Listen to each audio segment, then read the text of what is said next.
No matter where you live in the Bay watershed, your environment is continuously and dramatically changing, largely due to erosion. The changes to our shores and streams are impossible to ignore.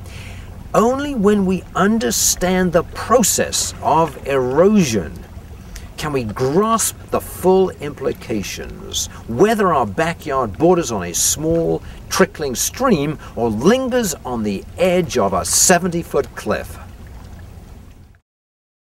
This house literally could tilt and slide into the bay.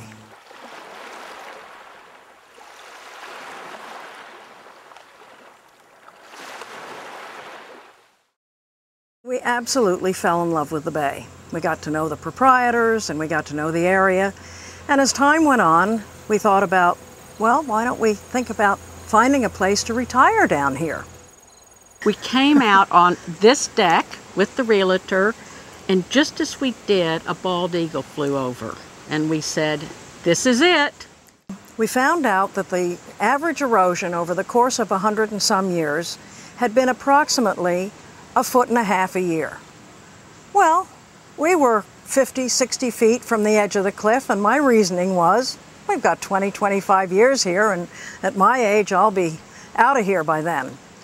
So we bought the house, recognizing that there was an issue, but confident that we were not going to have to deal with it, at least not anytime soon.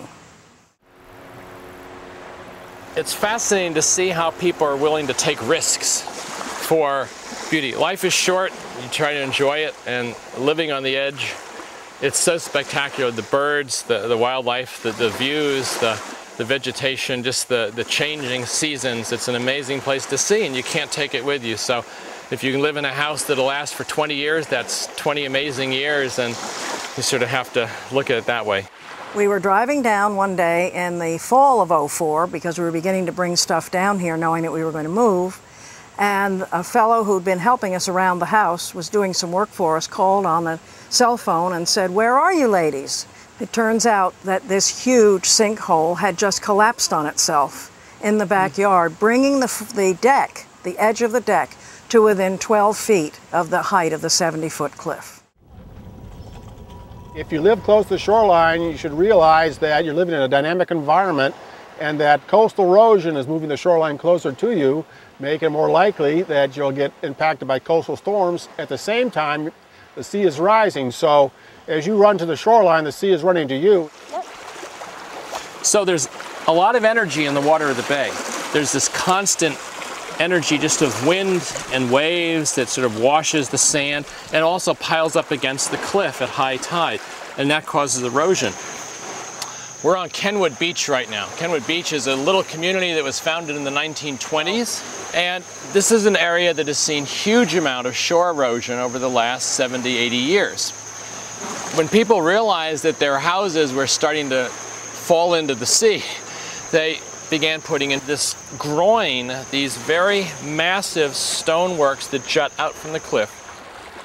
The breakwater we were able to build is 200 feet long, and it's 26 feet wide and 5 feet high. So other than a northeaster or another hurricane, we will not get water coming in and hitting at the base of our cliff. We've seen a difference in the fact that the material that slides does not wash out into the bay at this point. Another owner here tried to put in a bulkhead, big wooden pilings, and then boards that again would sort of protect the cliff. Well, you can see each of these was right up against the cliff at some point 40 years ago, 30 years ago. It didn't really stop the erosion, because if you just armor a little bit of the cliff, the water comes in front, it comes in behind, it strips away, and the cliff still erodes. 70 years ago, I'm told there was a 100-foot beach here, but that hasn't been true for decades. And perhaps it's because there was some armoring that was done a little farther north, and when the northern communities armored, it means there was less sediment coming down here and more erosion to the south. So this is always a problem. Anytime you put armoring one place, To the south, there are negative consequences. Here we're at the south end of a cliff armoring, of a revetment. And so this is a place where you see the highest degree of erosion, extremely rapid erosion. The cliff, just 10 years ago, was where I'm standing. And all of this, 30, 40 feet of erosion with massive landslides and cliff falls, has occurred because the revetment ends right there.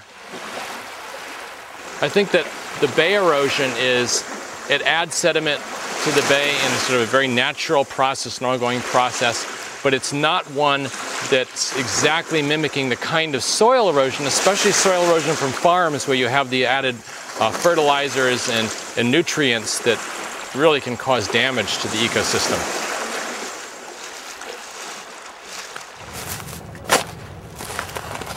We're here today with probably 60 to 70 volunteers putting in a native plant garden on the shores of the South River. And the plants that we're putting in are a mix of shrubs, herbaceous plants, and perennials, and a few trees. And the benefit there is that they are helping to allow water to percolate down and not run off this steep slope where we're planting and run into the river. So it's actually, they're acting as filters as well as contributing habitat for wildlife. Areas that used to be forests have now become houses or shopping malls, and you have all of the runoff, instead of being able to soak into the ground, it tends to run off much more quickly. It's hot, it has pollutants from our cars, and so it needs to be treated. When you don't have buffers on a stream, any vegetation at all, you've got no roots along a stream, and so when you have a storm event, for example, the water is moving so quickly there's nothing there to hold the soil. There's a whole suite of techniques that we can use just by the plants we choose that are going to slow down the runoff, are going to pull the pollutants out, and are going to provide us additional benefits. Whenever we do any planting, we consider the fact that you want plants like the shrubs, like these grasses, that will have the deep roots and help hold your erosion at the top. We're all having an impact on the environment in our daily lives and how we live it. So the key is learning how you can have a positive impact. Now that we've done the breakwater and done the sinkhole repair, we're hoping that we have stabilized our cliff, but Mother Nature will be the one to make that ultimate decision.